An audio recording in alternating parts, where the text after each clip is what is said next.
Chúng em xin được kính chào cô, xin được kính chào các vị khách mời đặc biệt của buổi talk show ngày hôm nay cùng toàn thể các bạn sinh viên của lớp học phần Marketing Du lịch. Điều đầu tiên, chúng em xin được gửi tới cô từ lễ diễn giả cùng các vị khách mời và toàn thể các bạn sinh viên lời chúc sức khỏe và lời chào trân trọng nhất.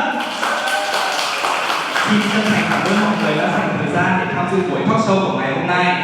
Và đến với buổi talk show của ngày hôm nay, chúng em xin được trân trọng giới thiệu diễn giả Nguyễn Vương, giám đốc công ty cổ phần Con Đường Hạnh Phúc và là chủ thẩm mã Homestay Hà Giang.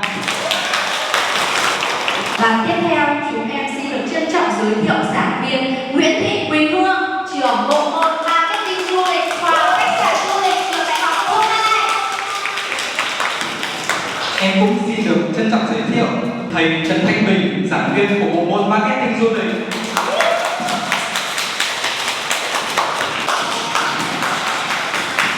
Cùng với đó là sự tham gia của tập thể các bạn sinh viên của lớp học phần Marketing Du lịch. Xin mọi người nhiệt liệt chào mừng ạ. Anh Nguyễn Vương được biết đến là một trong những người làm du lịch thực tế tại cao nguyên đá Đồng Văn, góp phần quảng bá hình ảnh du lịch Hà Giang theo hướng bền vững và gắn liền với văn hóa của bản địa.